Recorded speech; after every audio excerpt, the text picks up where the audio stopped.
Hello, everyone. Welcome to GowayPro Travel Tales. Hear stories from industry experts, travelers, explorers, and globetrotters who will inspire you to dream bigger, explore further, and discover a new world.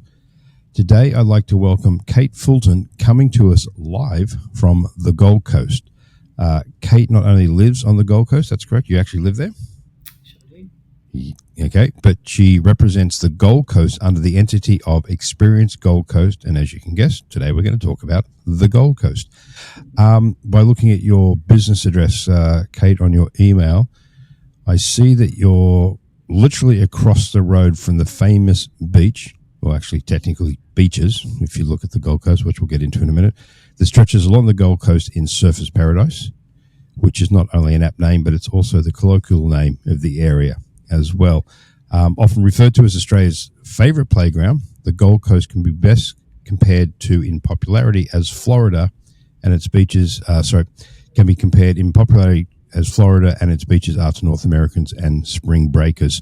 Now, I'm not sure if that's changed, but when I was a kid, that was a sort of good high school getaway for a lot of high school kids. I'm not sure. Has that changed, or is that still one of the... No, definitely still the same. It's almost like a rite of passage for many Australians to come and have a holiday on the Gold Coast. Yeah. Often you talk to people and they bring up fond memories of coming to the Gold Coast as a kid or as a family, and it's kind of nice to have that kind of nostalgic angle to the destination. Yeah, 100%. Now, before we get into more detail about the Gold Coast, Kate, can you tell us a bit about yourself and how you ended up becoming involved as a representative of the Gold Coast? Yeah, sure. So I've been with Experience Gold Coast for almost 10 years now. In June, wow. It'll be 10 years. And I've always worked in our international marketing team. So at the moment, I oversee our marketing efforts across our Western markets. So that being North America.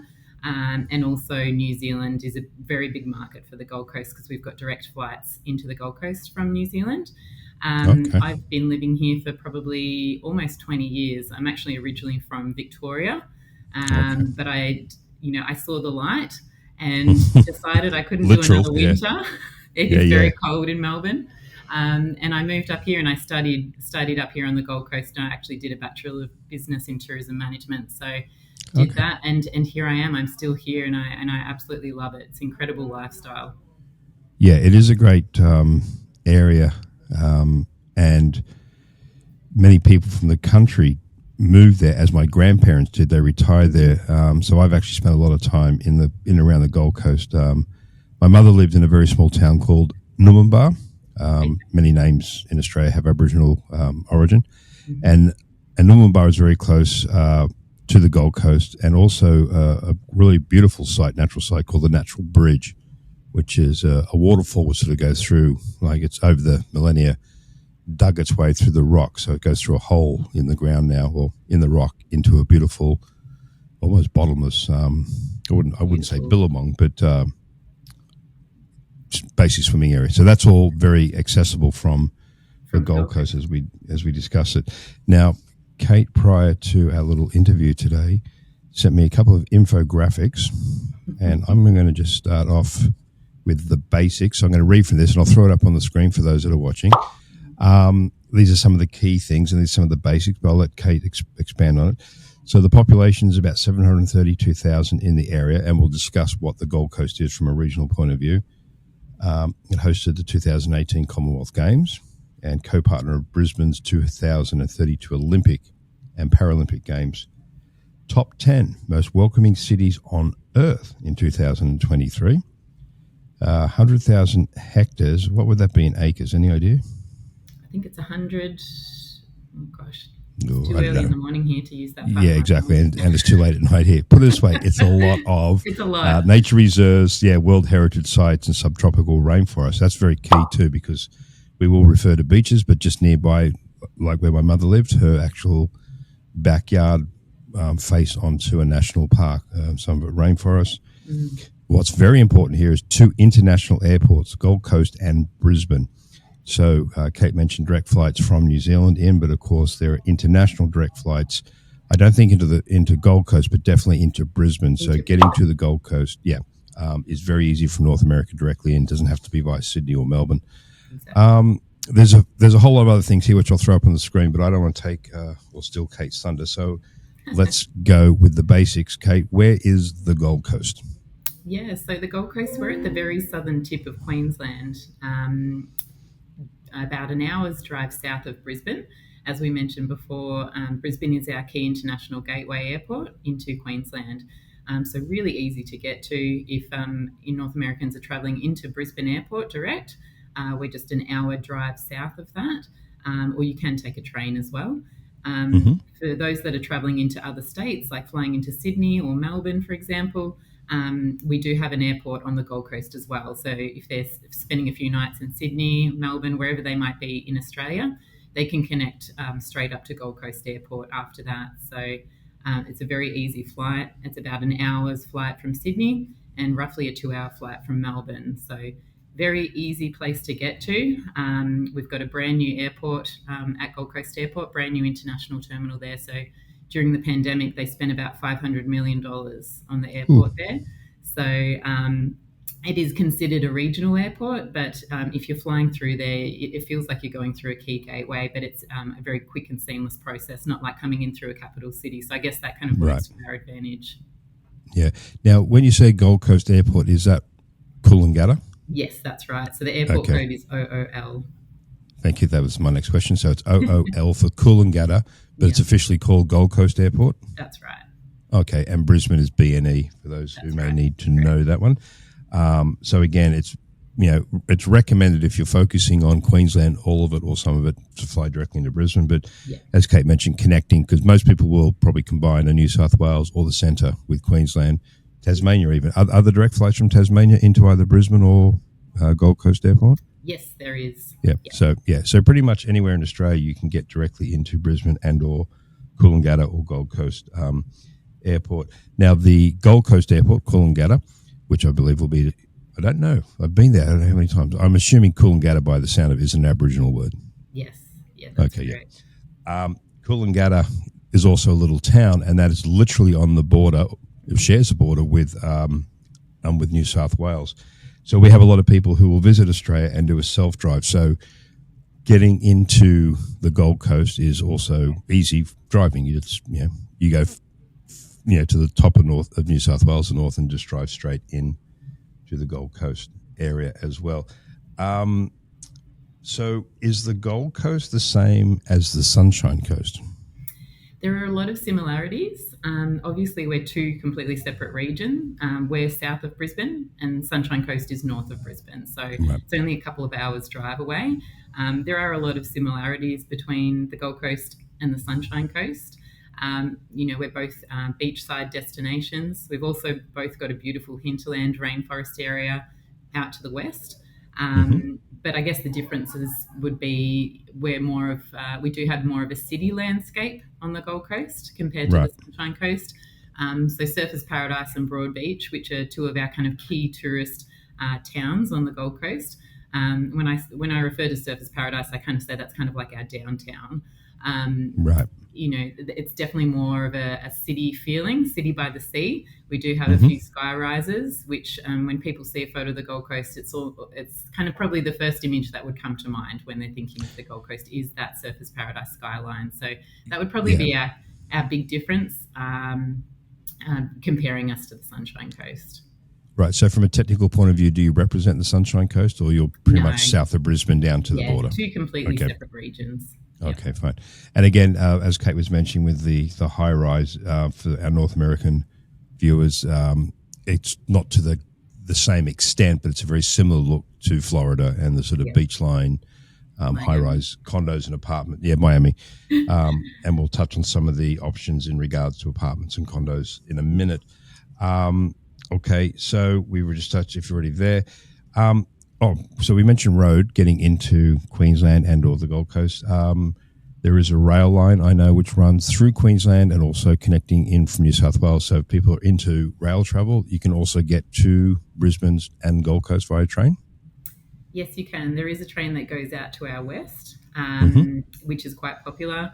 And for those that are flying into Brisbane Airport, there is a train called the Air Train, which brings passengers straight down to the Gold Coast right outside the terminal. So that's also an option for people who don't want to do a self-drive or don't want to book a transfer and they're quite comfortable in doing public transport. It's very easy. You literally... So the train leaves right from Brisbane Airport? Yes, right outside the terminal.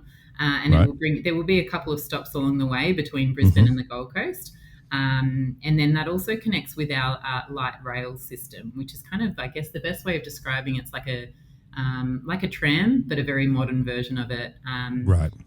So we have that on the Gold Coast at the very northern end of the city. So for those coming on the train, they can disembark at the light rail, jump onto the light rail, and that'll bring you right through the heart of the Gold Coast. So through Surfers Paradise, through Broadbeach, and at the moment they're continuing the construction all the way down to the southern end of the Gold Coast. So that's all happening at the moment.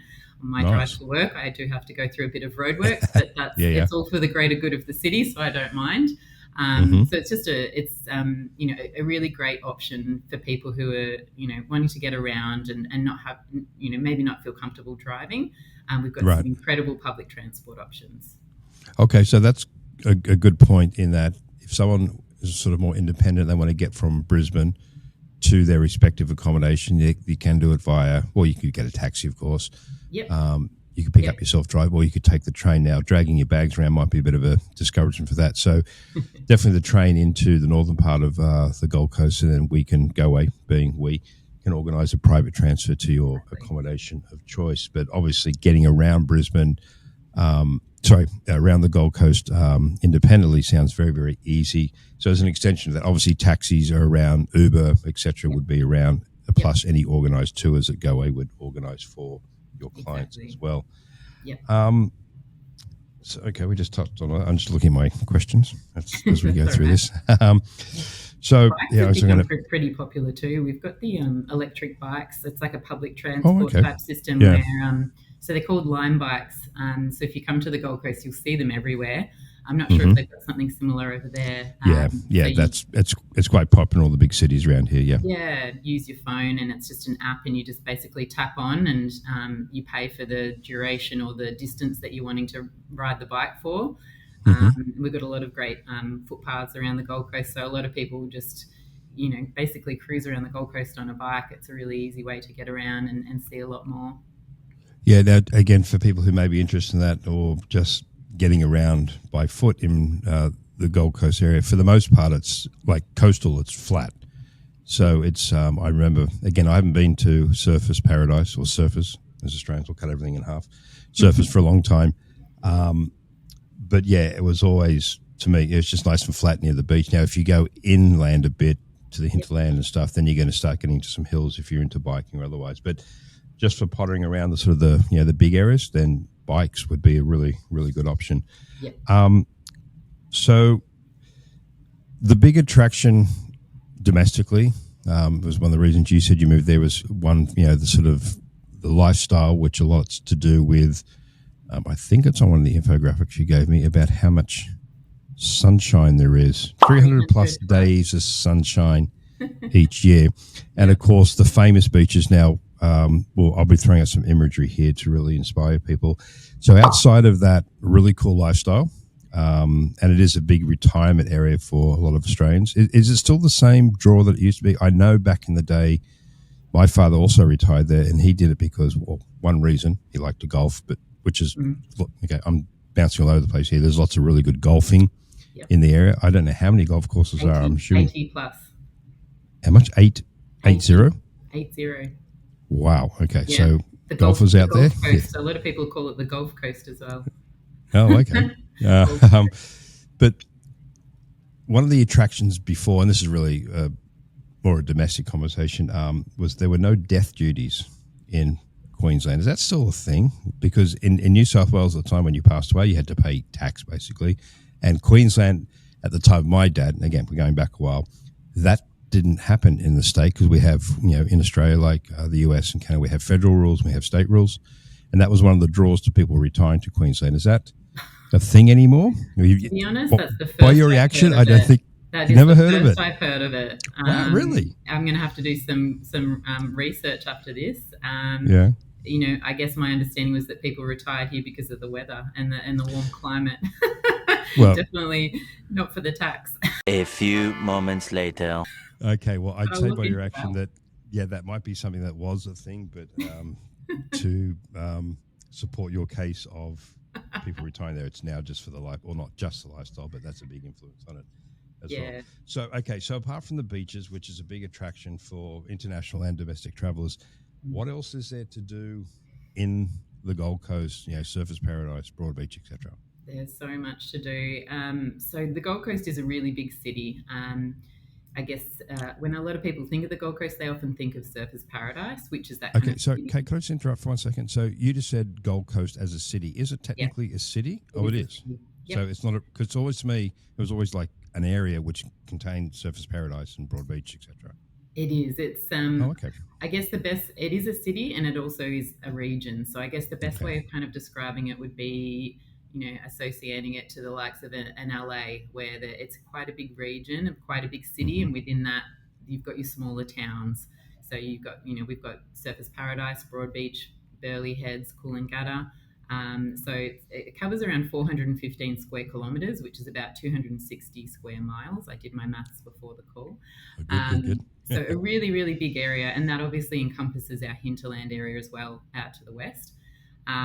So a really big city, and it's a very diverse city, as we mentioned before. So very popular for our beautiful beaches, which you can swim at year round. We have lifeguards that patrol our beaches every single day of the year. They're paid by our local councils, so really safe to swim at. We don't get all the jellyfish and the crocs that you get further north in Queensland, so very safe to swim at. And you've also got the hinterland out to the west that we mentioned before. So we get a lot of people that will go out and do a day trip out there, or they'll do spend a few nights out in the hinterland as well. We get a lot of families that come to the Gold Coast because we do have the biggest concentration of theme parks in the Southern Hemisphere. So that's kind of a big draw card for families. Yeah. It's not something that I tend to rave on about to the North American market, because you've got some incredible theme parks over there, obviously. So for us, North America does not have Australia Zoo, does it? Doesn't have the zoo. We've got Currumbin Wildlife Sanctuary too, which is very popular. So that's a not-for-profit. You can come and feed the kangaroos, and it's one of the only places in Australia where you can hold a koala. All of the proceeds go back into the hospital there. So it's one of the busiest wildlife hospitals in the world at Currumbin. Okay. And it's very close to Gold Coast Airport. So a lot of people will often fly into the Gold Coast. If they've got a bit of time to spare before they check into their accommodation, they'll often go to Currumbin and spend a few hours there. It's really popular for families, but also really popular for anyone who's wanting to have that really nice interaction with our native wildlife. It's a very big property, so you can wander around. It's a really relaxing place to go, actually. So really diverse. And then obviously out in our water too, there's so much to explore out there. We have whale watching every year from May to November. We have over 30,000 humpback whales that go up the east coast of Australia. So whale watching cruises are really popular. And the great thing about doing that on the Gold Coast, you're only on the boat for about 30 minutes and you've already got these massive, beautiful, majestic creatures going along beside you. So you're not out on the boat all day. It's something that you can do, to fill a morning, and then you've got the whole rest of the day to kind of get out and explore the rest of the city. So there's a lot to see and do. The list goes on and on. We've got a stat at the moment, which is around, we've got over 150 experiences within a 30-minute radius on the Gold Coast. So whatever you can think of, more than likely you can do it on the Gold Coast, I would say. Yeah, it is a very... that's, I guess, one of the attractions about it is that it's got sort of all the modern amenities like theme parks, Australia zoos, wildlife encounters, beach, etc. But then you've got the cultural stuff, which we'll touch on as well, but also the nature stuff, the hinterland, because it's amazing how... And again, when I was home about a year and a half ago, I drove back to where my mum used to live, and it hasn't changed a great deal. It's still very, very rural. And to give you an idea of what it was like, it hasn't seemed to change much. So my mum was way up on a hill, on the farm, we called it, and her neighbours was probably half a kilometre away just down the hill, and the neighbours used to shout at each other in a friendly way to communicate. They'd shout across the valley, and one of our neighbours had now you don't get this all over Australia, this is a rare thing, but they had a pet kangaroo. So you'd go to their house visit and the kangaroo would be lying on the couch as they all Wow. watch TV. Yeah, so it was very rural, but this is only a very, like, I know the Natural Bridge, I think, is maybe, correct me on the distance here, maybe an hour from the Gold Coast or Yeah. Surfers Paradise to go and see. So it's amazing how quickly it changes from this sort of modern cosmopolitan region city to stunning ancient hinterland rainforest forest as well. In respect to the water activities, is there diving Yes, in the we Gold do. Coast area? Yeah, we've actually got a relatively brand new dive site which opened up last year on the Gold Coast called Wonder Reef. Yep. So that's just located off our coastline. It's around 9 submersed, I guess you would call them sculptures under the water. So it's the first of its kind in the world. You do have to have your dive certification to go out there, but we do have some local dive operators that will do like a 3-day course for people to get their PADI certification. Yeah, do your PADI license. Yep. Yeah, and then on the last day they'll take you out to Wonder Reef and you get to do that dive, which is pretty incredible. So that's something just a little bit different and unique. And then we also have down the southern end of the Gold Coast, you can go snorkeling with turtles, which is pretty unique. Yeah, that's cool. And then I guess something which is completely different altogether, but for those that are looking to do the Great Barrier Reef, it is a bit of a bucket list item for people that are coming over to Queensland. We have a day tour option from the Gold Coast to Lady Elliot Island, which is in the southern Great Barrier Reef. So that departs from Gold Coast Airport. And you fly out there up to Lady Elliot Island for the day. You get to swim in the southern Great Barrier Reef, swim with the turtles and the manta rays. You spend the day out there, and then you fly back in the late afternoon and you're back at your hotel in time for dinner, which is pretty incredible. And wow, I rave about that tour because, to be honest, it's some of the best snorkeling I think I've ever done in Australia. I've snorkeled up north in the Great Barrier Reef, up from Cairns. I've been out to the Ningaloo in Western Australia, and Lady Elliot Island is just absolutely stunning. It's still very pristine. The water is incredibly clear because it's in the southern Great Barrier Reef, so the water is slightly cooler. So the clarity is just incredible. So that's something that I would put on the bucket list for people, especially if they're short on time, if they don't have the opportunity to get further north up to the Great Barrier Reef, out to, from Cairns or Port Douglas. We do have that day tour option from the Gold Coast, or you can spend the night at Lady Elliot Island or a couple of nights. They do have accommodation. Or just do the day tour. Yeah. Yeah. Okay, I'm glad you brought that up because I was going to segue into just clarifying for our viewers listening and otherwise that the Gold Coast is not near the Barrier Reef. The Great Barrier Reef is sort of mid-Queensland and further north. And I was about to say that option is not there, but you've just corrected me in saying that there is that option to get to the Southern Barrier Reef from the Gold Coast. So that is a big plus, as you mentioned, particularly for people who are on a bit of a time crunch trying to cram a lot of Australia or a lot of Queensland into one itinerary. That's a really cool option, actually. Yeah. So when is the best time to visit? Now, we said, or you've told me, I know, 300 plus days a year of sunshine. So I know the answer is pretty much any time of the year. But what for our travel professionals, there will be high seasons, slow seasons. So can you just go over that for them, please? Yeah, sure. I guess if I'm talking from a personal point of view, my favorite time of the year is the middle of the year in winter. So now we're in autumn. It's beautiful out. I'm looking outside at the moment, and it's probably about 26 degrees outside, blue skies and sunny. It's absolutely stunning. Winter, we get beautiful sunsets. It's still warm enough to go for a swim at the beach, but then you don't have that humidity that you would get during summer. Given where we are a subtropical climate. So summer, we tend to get a little bit more rain. It's not monsoonal. We don't have that heavy downpour that you would get further north. But, I think the middle of the year would have to be my favorite time of the year. And then I guess I would say to look at the Australian school holiday calendar. Yes. Obviously we are busier in those periods. We do have 4 school holiday breaks during the year. And then over Christmas, January is the biggest break. So we tend to get a little bit busier over those times. But as you mentioned before, just with our climate and the weather that we have, as you said, year round is a great time to visit the Gold Coast. There's no bad time to visit, basically. So, Kate, you mentioned school holidays. Now, it needs to be pointed out that the school calendar year in Australia is very different to North America. Here it's pretty much, for the most part, fall, winter into early spring, and then the kids have a full summer off. So just very briefly, I know there's a reasonable good break over Christmas, which obviously is going to be very high season. What are the other, Easter is the other time as well? Yes, we. So at the moment, as we're talking, we're in the middle of our school holiday period at the moment, and each of the different states of Australia have different school holiday periods. Just to throw another, spanner in the mix. Yeah, but basically they have four school holiday breaks during the year, roughly every 2 to 3 months. So after the Christmas break, there's the school holidays around April. There's one in the middle of the year in winter, so around June, July. Then another one around September, October. And these school holiday breaks are 2 weeks, by the way, so they're not months on end. And then come Christmas time, so from probably mid-December through to basically the end of January. So it's about 4 to 6 weeks there is their summer break. So that's the longest school holiday period there over that time. Yeah, and again, it's because of all the attractions that the Gold Coast has and Brisbane itself.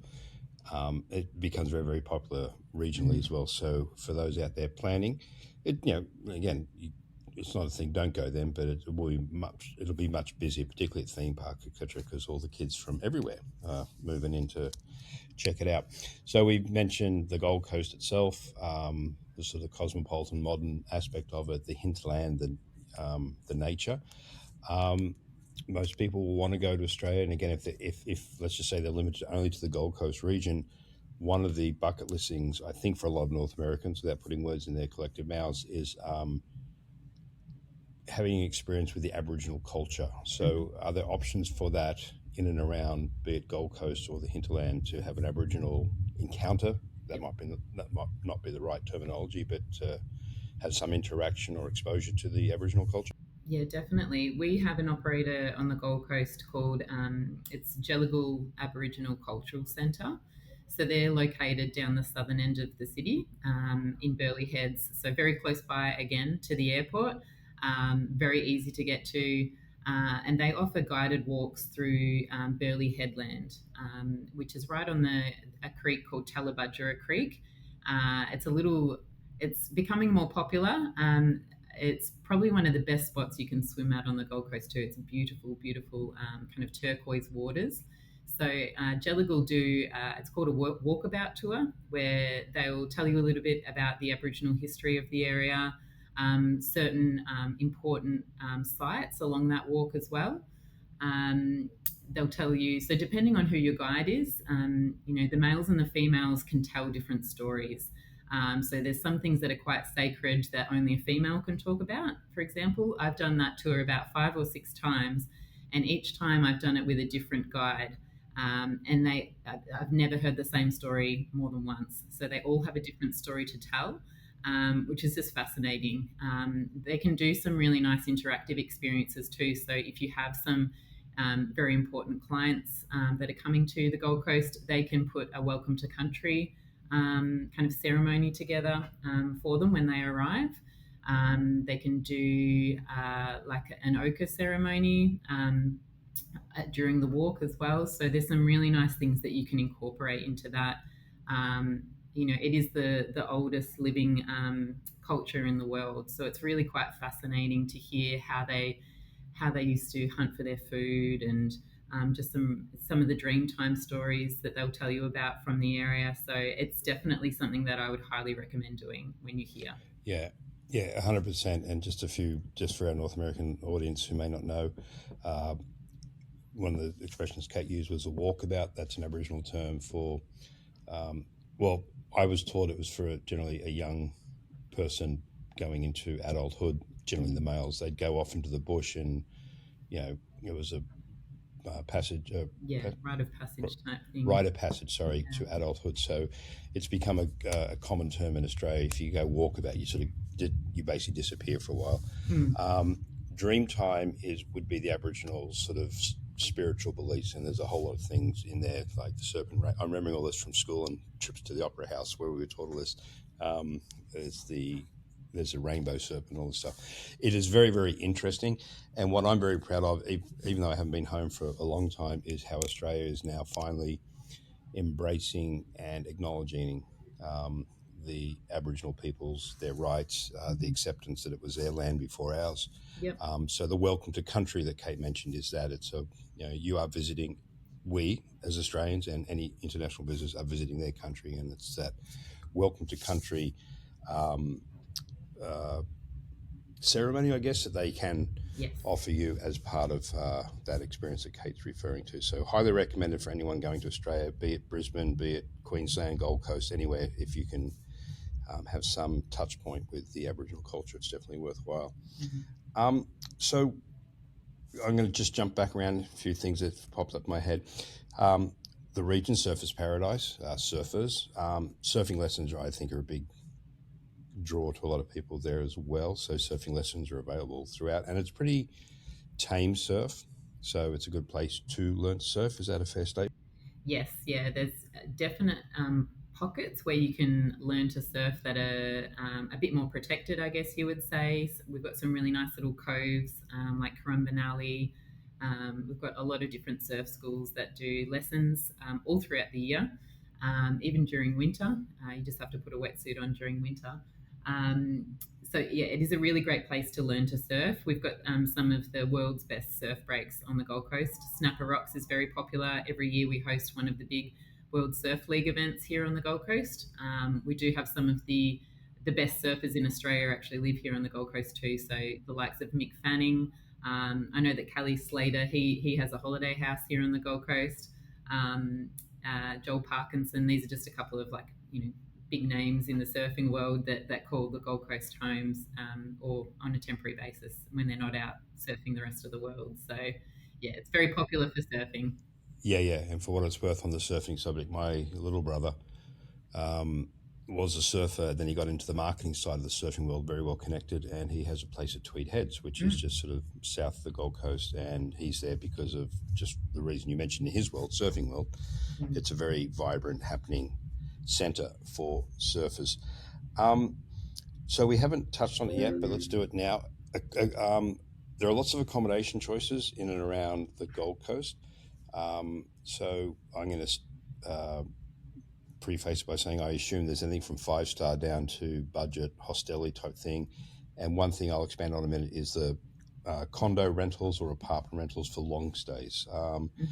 Is there anything else you'd like to expand on in regards to accommodation? Yeah, as you said, we've got a mix of all different types of accommodation options.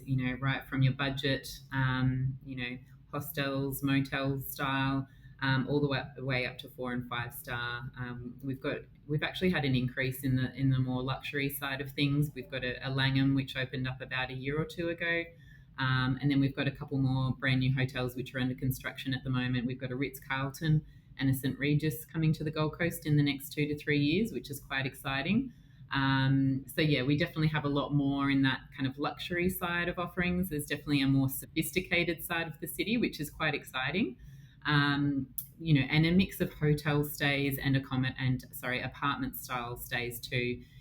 We do find we get a lot of the longer stays tend to stay down the southern end of the Gold Coast. We call them, the snowbirds that will either come from overseas, probably through. I know that Goway has some groups that come through and stay down in Coolangatta, and they'll spend a month or two down there in an apartment, which is a really great place to stay. We get people coming up from Melbourne and Sydney during winter to escape from the cold, and they'll come and stay on the Gold Coast for 2 or 3 months during the middle of the year. So that's also a really popular option.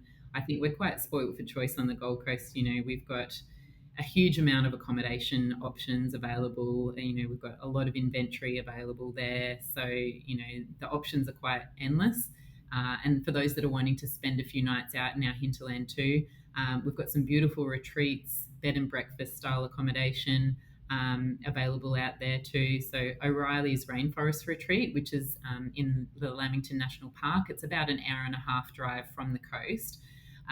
That's been in operation for over 100 years. So it's quite an interesting place to go and stay. They've got a beautiful accommodation out there. You can do some lovely guided walks through there. They've got glowworms They've got a beautiful day spa, an infinity pool that overlooks the valley below. So that's also a really popular option for people who just want to break up their beach stay and get to kind of immerse themselves in a subtropical rainforest for a couple of days. That's a really nice option. Yeah, and again, it's all close to each other, so it's not a big deal to do that as well. Exactly. So just want to highlight one thing too that we touched on there, the apartment, condo rental and the snowbirds. Goway in the sort of 80s, at least out of North America, sort of pioneered that concept of not snowbirds. We have that going down to Florida all the time, but turning the snowbirds who would normally go south in the US or to the southern US, going further south all the way to Australia. So it was very, very popular in the 80s, early 90s. It sort of dropped away a bit, but now it's back. So it's a really good option for those who want to get away for an extended period of time from the northern parts of the US and Canada in the winter, where it gets really, well, to an Australian, still been here 20 odd years, it's still nasty from a cold weather point of view. So lots of options, and the Gold Coast is perfect because it's got a similar, again, vibe as we've touched on to the Florida. So it's not culturally too different, but it's still very Australian. And so you do know you're in Oz. It's got all the amenities. It's good. Like, it's a good way to spend an extended period of time away. Yep. Everyone speaks English. It's a very weird form of English, but still English nonetheless. So it's quite comfortable culturally and physically to look at a long stay, particularly in the Gold Coast region. And as Kate just mentioned, you've got these options to quite easily go into the cultural aspect and the nature aspect of it. And again, we haven't touched on it, but you can get really adventurous anywhere in Australia, but obviously in this area too. There's lots of trekking and mountain biking, that type of stuff as well. Yeah. Now, as an extension to a cultural interaction, Australian food, or not Australian food, culinary options in Australia, but let's talk culinary options in around the Gold Coast. What are your options? Anything from meat pies through to 5-star restaurants, I guess? Yeah, we've got a great mix. So I guess our surf club environment's quite popular, and it's quite synonymous with the destination. So for those that haven't been to a surf club before, or we call them our life-saving clubs. So it's where all our lifeguards go to train.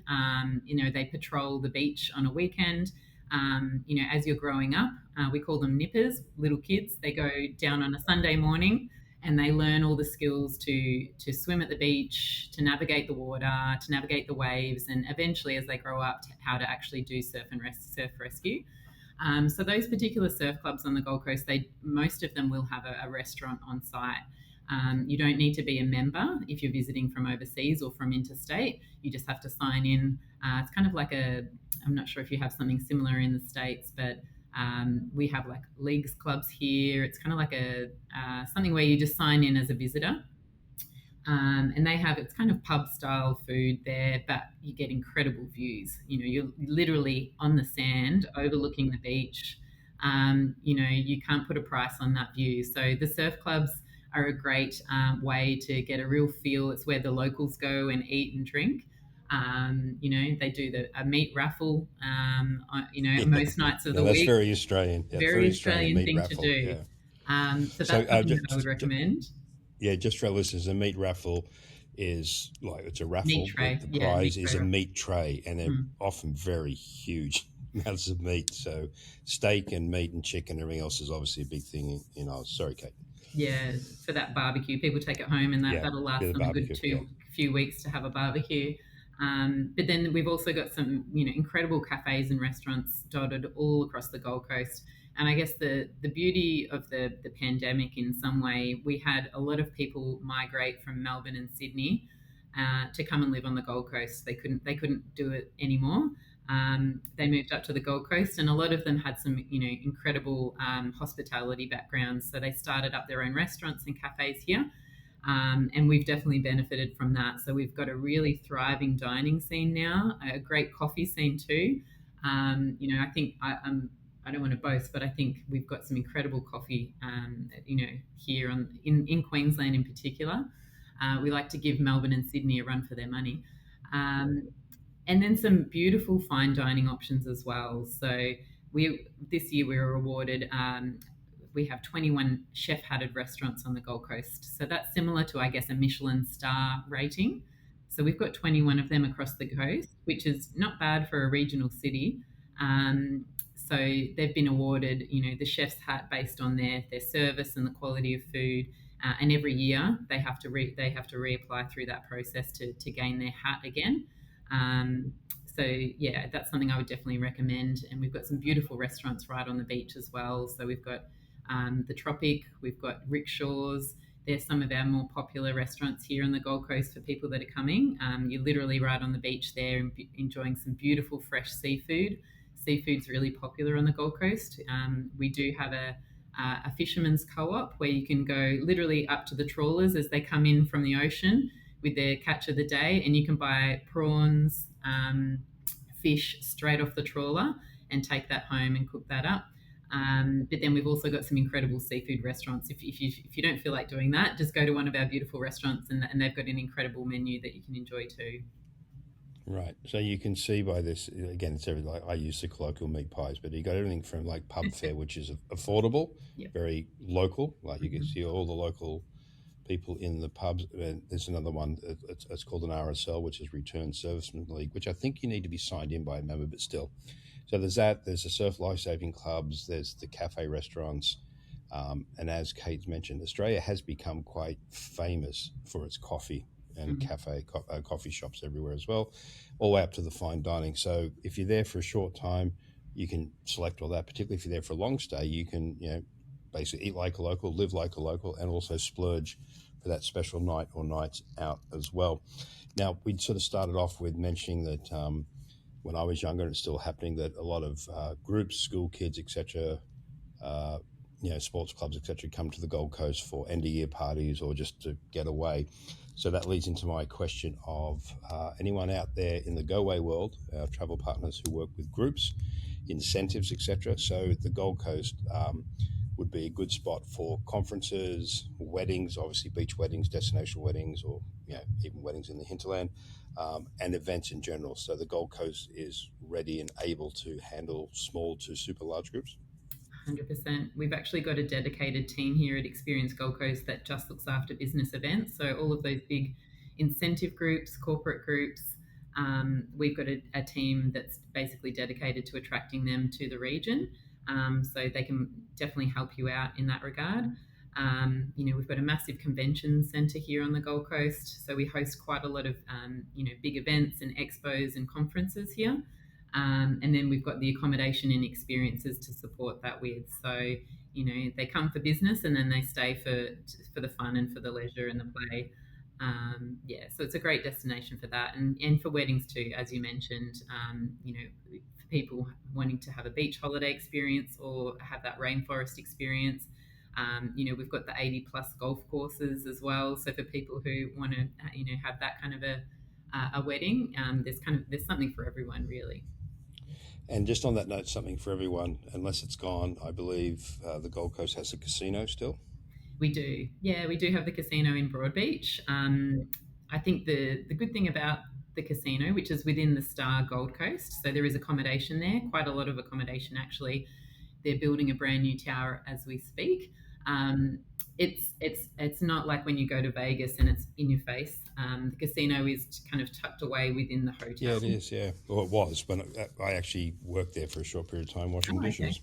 Okay. Oh, yeah. That was fun. Yeah.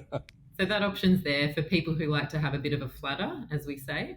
They can go to the casino. And then you've got some incredible dining options within that precinct as well.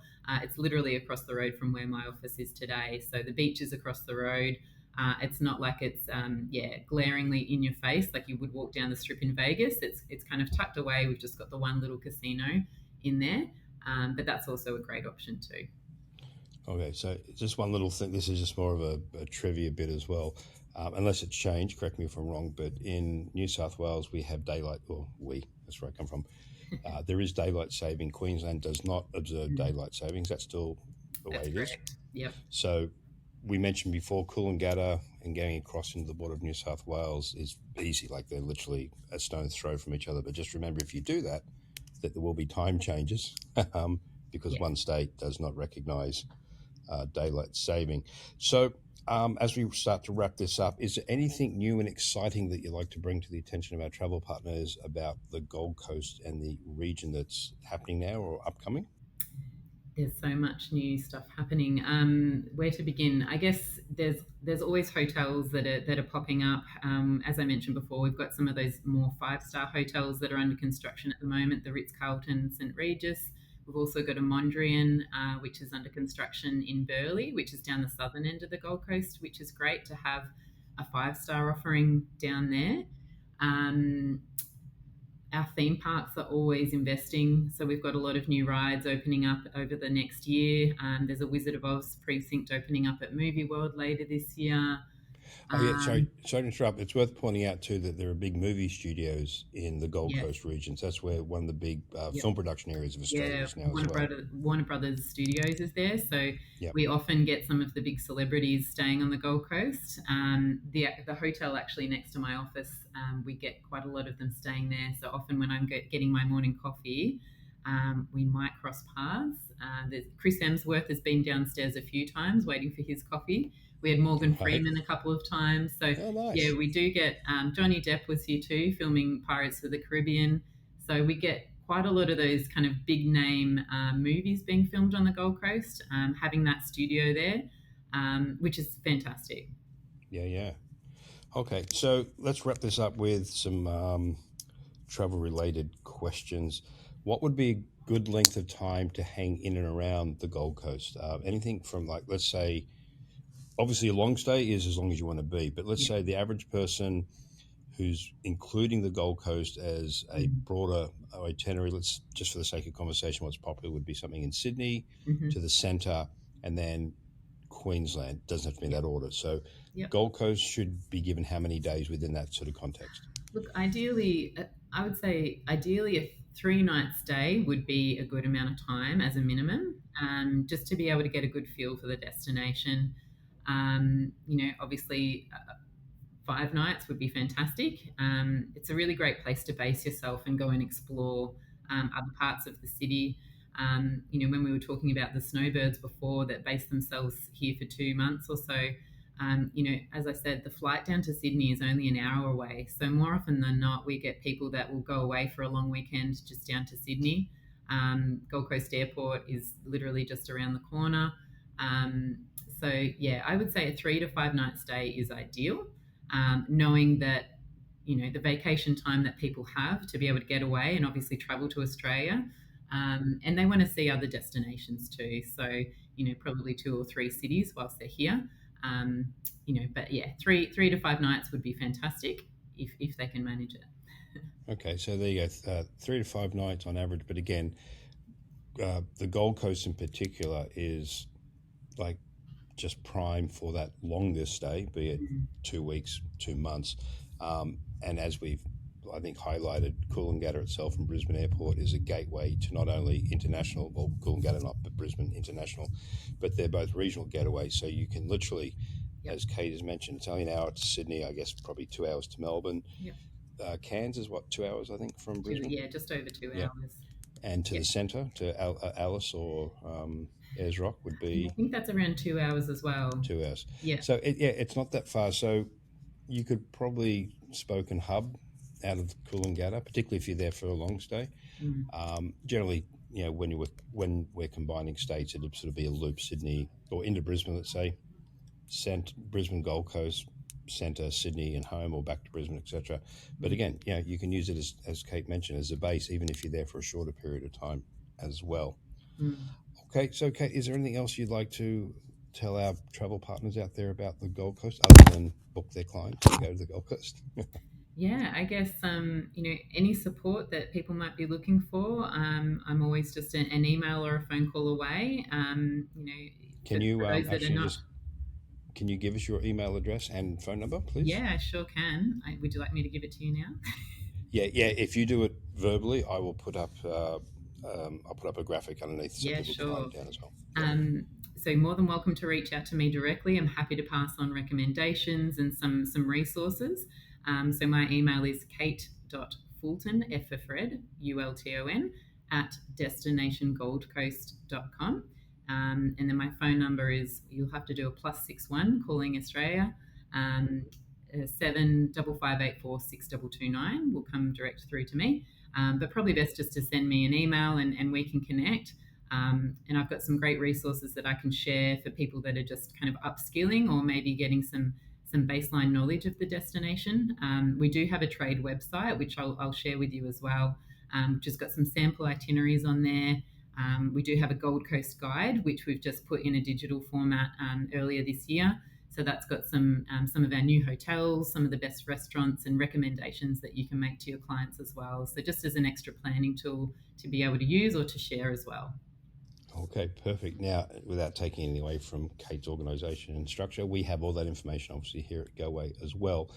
But we do work in partnership with our tourism boards or tourism representatives as well. So that's why we're more than happy to give out direct contacts, because, Kate and her office can also supply any marketing materials that you may need.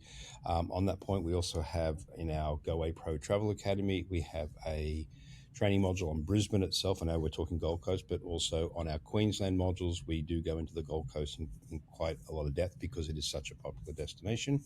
So for those out there who want to learn more about the destination, you can go to our GowayPro Travel Academy.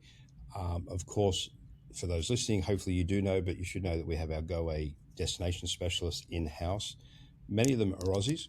And if they're not, they've been trained all about Australia and have lived and traveled there extensively. So they've got most of the inside information that we've discussed today on options for the Gold Coast. And we can do it however you or your clients need it, be fully escorted the entire time, small group, big group, private transfers, long stays, independent, all the above, a combination of them all. We can work it all out for you. We can work with with Kate and some of the local operators there in regards to cultural experiences, trekking. So basically everything we discussed today, Goway can make it happen for you and your clients. If there's something you want to do, which we didn't bring up today, just ask us. And 9 times out of 10, we can make it happen for you and your clients as well. So as we wrap up, I'd just like to reiterate, as an Aussie, I spend a lot of time on the Gold Coast due to family and, just traveling there because it is Australia's playground. It's an awesome area to hang out in, be it a short time or a long time. It should definitely be part of any Australian itinerary. And what I learned today too is you can actually, again, you can touch the barrier reef from southern Queensland, which actually would save a ton of time as well by dedicating that time to other areas of Australia because it's such a big country and it's hard to get it all in one trip. So Kate, is there anything else you'd like to let our listening and viewing public know about the Gold Coast? I think we've covered off most of it. As I said, happy to be here as support if you ever need. And, if you're ever coming to the Gold Coast, reach out to me. Would love to catch up and show you around. Okay. So on that note, I'd like to thank Kate. What time is it there? It is 10 o'clock in the morning. 10 o'clock in the morning. It's late. Well, not that late. It's only about 7:30, 8 o'clock here at night in Toronto. But thank you for coming to us live from the Gold Coast. That's really cool. Anyone out there, if you have any questions, please reach out to Goway via gowayagent.com. And again, through Kate's direct information for any direct questions about Gold Coast. And again, everyone, thank you for your time today. And again, thank you, Kate, very much for your time from the sunny state of Queensland and the Gold Coast. Thanks so much. Okay. See you, everyone.